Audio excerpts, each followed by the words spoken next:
বনগাঁয় সম্রাট চট্টোপাধ্যায় স্মৃতি ফটোগ্রাফি প্রদর্শনী ও প্রতিযোগিতা ছবি ফটোগ্রাফিক অ্যাসোসিয়েশনের উদ্যোগে ২৬ ও ২৭ জুলাই Bangaon public library and town হলে অনুষ্ঠিত হল সম্রাট চট্টোপাধ্যায় স্মৃতি ফটোগ্রাফি প্রদর্শনী ও প্রতিযোগিতা। প্রদর্শনীর সভাপতি প্রসেনজিৎ বিশ্বাস, সম্পাদক কৌথিক দত্ত, আহ্বায়ক প্রশান্ত বসাক, চয়ন মণ্ডল, বিশেষ কৃতজ্ঞতা চম্পা চ্যাটার্জি, স্বপন মুখার্জি ও Sushobhan Dutta. Portrait, nature, wildlife সহ প্রদর্শনীতে ৫টি বিভাগে মোট ১০২টি ছবি প্রদর্শিত হয়েছে। বনগাঁর মানুষকে নতুন প্রজন্মকে ফটোগ্রাফির প্রতি আগ্রহী করে তুলতেই ছবির এই প্রয়াস, জানালেন সম্পাদক কৌথিক দত্ত। এবারে এই সংস্থা প্রতিষ্ঠা করে আমাদের এই প্রচেষ্টা প্রথমবারের জন্য ১০৫টা ছবি জমা পড়েছে। প্রায় ৩৮ জন ব্যক্তিত্ব তারা ছবি তুলেছেন, প্রতিযোগিতায় অংশগ্রহণ করেছেন বা প্রদর্শনীতে তাদের ছবি দিয়েছেন। ৩টে বিভাগে প্রতিযোগিতা হয়েছে, ল্যান্ডস্কেপ, পোর্ট্রেট এবং প্রকৃতি। ৩টেতেই ফার্স্ট, সেকেন্ড, থার্ড আমরা পুরস্কার দিচ্ছি। বিপুল উন্মাদনার মধ্য দিয়ে, উৎসাহের মধ্য দিয়ে এবারে এই প্রথমবার হলেও আমাদের এই অনুষ্ঠান এগিয়ে চলেছে। গতকাল আমাদের শুরু হয়েছে, আজকে আমাদের সমাপ্তি দিবস। এবং এই প্রসঙ্গে উল্লেখ করা ভীষণভাবেই জরুরি, সম্রাট চট্টোপাধ্যায় বিশিষ্ট শিক্ষা ব্যক্তিত্ব, শিক্ষা দরদী মানুষ, সমাজসেবী। তার স্মৃতির উদ্দেশ্যে আমরা এই অনুষ্ঠানটা আয়োজন করতে পেরেছি। তার সহধর্মিণী চম্পা চট্টোপাধ্যায়, তিনিও আমাদের মধ্যে উপস্থিত আছেন। এবং যাদের কথা না বললেই নয়, স্বপন মুখার্জি, তিনি এই অনুষ্ঠানের প্রধান পৃষ্ঠপোষক। আর চয়ন মণ্ডল এবং প্রশান্ত বসাক, এদের অক্লান্ত প্রচেষ্টা, আহ্বায়ক তারা। সঙ্গে সভাপতি হিসাবে আছেন প্রসেনজিৎ বিশ্বাস।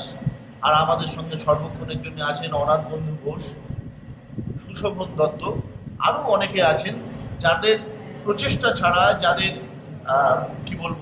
অংশগ্রহণ, সক্রিয় অংশগ্রহণ ছাড়া আমাদের পক্ষে এই অনুষ্ঠান করা সম্ভবপর ছিল না। আরও উল্লেখযোগ্য বিশিষ্ট চিত্রশিল্পী মনোজ বিশ্বাস এবং আলোকচিত্রশিল্পী, আলোকচিত্রী পার্থসারথী নন্দী, এনারা দুজন বিচারক হিসাবে এই প্রতিযোগিতায় যতগুলো হয়েছে বিভাগে হয়েছে, বিচারক হিসাবে ছিলেন। তারা সমস্ত নম্বর বিভাজন করেছেন, বিচার করেছেন কোন ছবির গুণমান কেমন। ফলে আমরা আশা করছি যে উৎসাহ বা উদ্দীপনার মধ্য দিয়ে আমরা এগিয়ে চলেছি, আগামী বছরও আমরা একইভাবে এই অনুষ্ঠান পালন করতে পারব। আশা করছি আরও বেশি উৎসাহ উদ্দীপনার মধ্য দিয়ে আরও বড় আকারে আমরা অনুষ্ঠান করতে পারব। অনুষ্ঠান আয়োজন করতে গিয়ে বিশেষ কোনো সমস্যার সম্মুখীন আমরা হইনি, এটা বলা ভালো। কিন্তু একথাও বলা দরকার যে বনগাঁ শহরে একটা আর্ট গ্যালারির ভীষণভাবে প্রয়োজন। সে আলোকচিত্র প্রদর্শনীর জন্যই হোক বা চিত্রশিল্পের জন্যই হোক, আর্ট গ্যালারির ভীষণ প্রয়োজন। আমরা সেটা আবেদন করছি বনগাঁ প্রশাসনের কাছে, যাতে অতি শীঘ্র বনগাঁ সংস্কৃতিপ্রেমী মানুষ যারা আছেন তাদের স্বার্থে, আপামর জনসাধারণের স্বার্থে একটা আর্ট গ্যালারি তৈরি করা হয়। শিল্পী সত্তাকে এগিয়ে নিয়ে যেতে তার উপযুক্ত প্রদর্শন প্রয়োজন। প্রতিযোগিতায় অংশগ্রহণকারীদের হাতে স্মারক তুলে দেন প্রখ্যাত আলোক চিত্রশিল্পী জয়ন্ত সাউ। তিনি নতুন প্রজন্মের উদ্দেশ্যে বলেন, ভালো ছবি তুলতে গেলে আরও বেশি করে ছবি দেখতে হবে। ছবির এই প্রথম আলোকচিত্রী প্রতিযোগিতা ঘিরে মানুষের আগ্রহ ছিল চোখে পড়ার মতো। প্রথম বছর হিসেবে খুবই ভালো, ১০০ ছবি এসছে। তবে আমার মনে হয় পরের বছর এটা আরও বেশি উন্নতি করবে।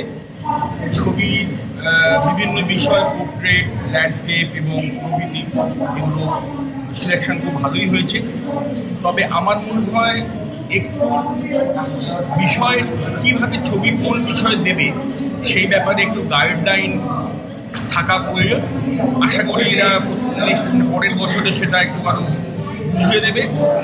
এছাড়া ভীষণ ভালো উদ্যোগ, এরকম ছোট জায়গায় এই ধরনের চিত্র প্রদর্শনী যত হবে তত ফটোগ্রাফির প্রতি মানুষের ভালোবাসা আরও বাড়বে এবং ফটোগ্রাফি সম্বন্ধে মানুষ আলোচনা করবে।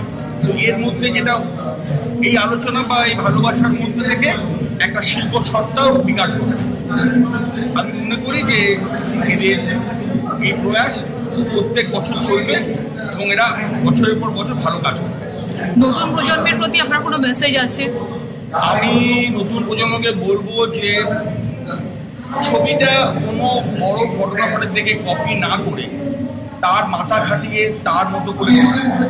আর একটু বিষয়ের উপর ভাবা। নিছক একটা ক্যামেরা দিয়ে ছবি তুললে একটা চিত্রশিল্পীর সঙ্গে একটা সাধারণ লোকের পার্থক্য থাকবে না। অর্থাৎ চিত্রশিল্পী হিসেবে যদি আমি মনে করি যে আমার ছবিটা এক্সিবিশনে লাগাবো বা কোনো কম্পিটিশনে পাঠাবো, তাহলে আমাকে বিশেষভাবে ছবিটা সম্বন্ধে জানতে হবে। আমার এটাই অনুরোধ, যারা বর্তমানে ফটোগ্রাফি করবেন তারা মূলত ক্যামেরায় করুন এবং বিষয়টা সম্বন্ধে ভালো করে জেনে কাজ করুন। মোটামুটি ছবি তুলতে সবাই ভালোবাসে, মানে তাদের নিজের মানে ছবিটা সবাই দেখতে পাচ্ছে, এটা দেখে আরো ভালো লাগছে। অর্পিতাদের রিপোর্ট, দেশের সময়।